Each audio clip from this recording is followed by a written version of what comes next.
Okay, let's add cloud feedbacks to the story. This is quite complicated for various reasons. One is even just measuring clouds from satellites or from the ground is difficult. There are high clouds, middle clouds, low clouds, deep convective clouds. You can look in the sky any day. It's amazing. Even on a very clear sunny day, you can have few clouds hanging around, often referred to in poetry as wispy clouds, and so on and so forth. But just to make the story simple, we'll go through this to understand also that models themselves are not very good at modeling clouds right now because of the processes going from molecular scale to these large scales, as we said, and there are no first principle understandings of the cloud formation processes, even though now you have cloud resolving models that are becoming more and more common to at least test various ideas, because they are such high resolution that they cannot be run globally for a long time. In a simplistic way, example of cloud feedback can be looked at this way. You have high clouds, which are thin high clouds, which are allowing a lot of the short wave to come in. They have some albedo, but they are much more efficient at trapping the outgoing long wave radiation. So you can see that they're absorbing a lot of the radiation and sending it back to the surface, losing very little of it to space. On the other hand, you have low clouds, which can reflect more sunlight and block the sunlight from reaching the surface, whereas they are absorbing some of the outgoing long wave but allowing more of it to go out. And of course, this also means that during the day this process is important, but during the night only this process is important. So there may be a low frequency rectification of this process working on a diurnal time scale, which we are not going to worry about it here. In reality, this is from GFDL using IPCC-R5 figure, pointing out more details as to how difficult this process is. So first of all, you have to figure out how the ITCZ itself will respond to global warming, for example. So you have the narrowing of tropical ocean rainfall zones argued to occur under warming, but these gray arrows here means the feedback contributions are small and or highly uncertain, whereas we know much more about these. So broadening of the Hadley cell is argued to be much more certain here, but even that is debated in terms of the contribution of natural variability to the Hadley cell trend over the last few decades versus the anthropogenic contribution. Rising high clouds is considered likely and well known. Poleward shift of the storms, the storm tracks, you remember, off of Asia and North American continent in mid latitudes, the secondary high in precipitation. When we look at the precipitation maps, you have the ITCZ and the high latitude storm tracks. There is also possibility of rising of the melting level with global warming, which would mean less low clouds and more polar clouds.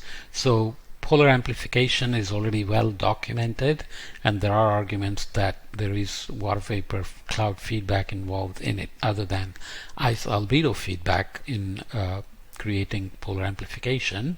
So the cloud story is quite complicated because of lack of direct measurements for long-term cloud observations, and estimation of cloud feedbacks from observations is almost impossible, and models don't do a good job. So still, there is enough data, multiple decades. Amy Clement wrote a paper arguing that looking at last 3 decades, one could argue that clouds have had a positive feedback.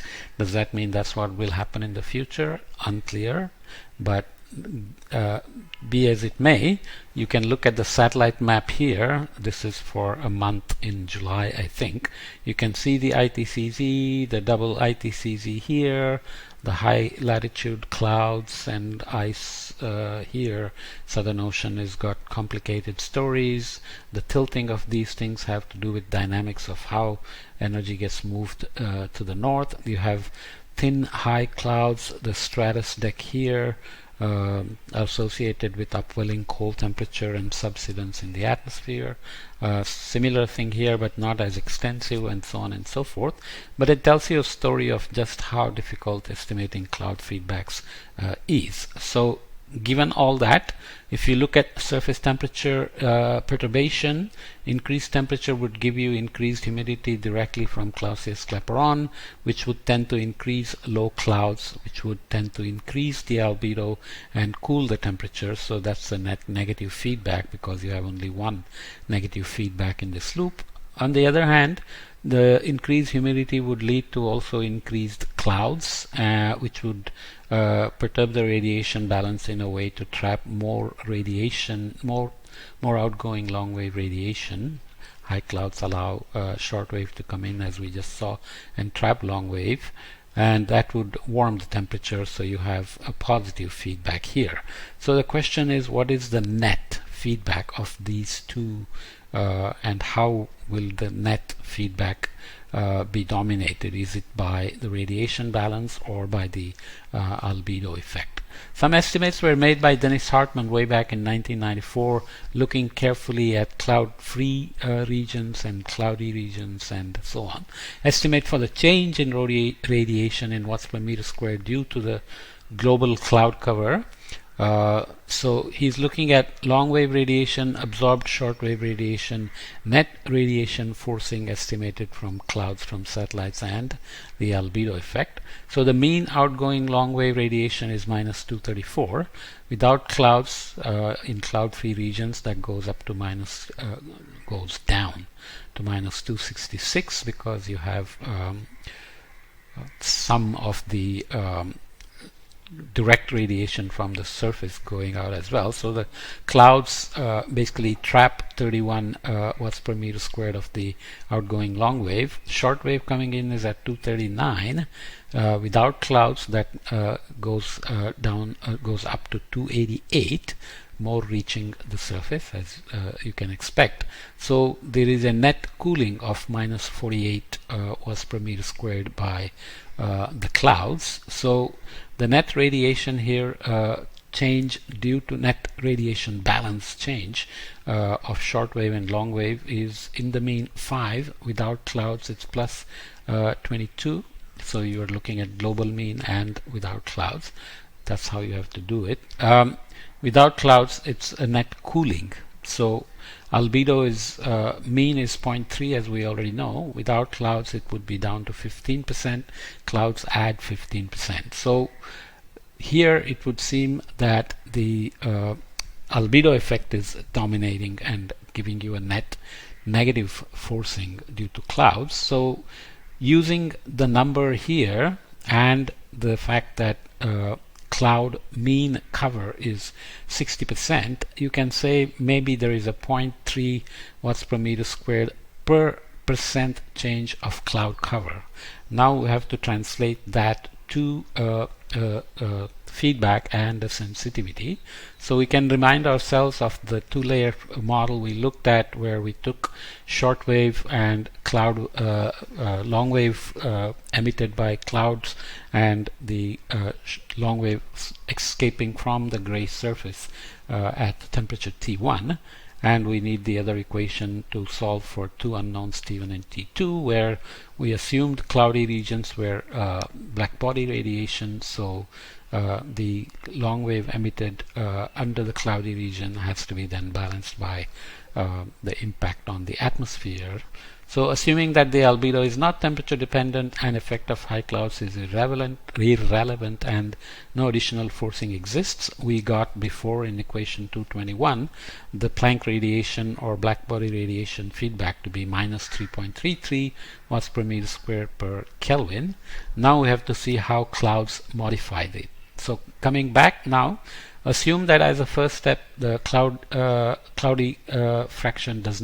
cloudiness does not depend on the temperature, and hence it will remain at around 0.6. Then we can use this equation to estimate the net cloud feedback.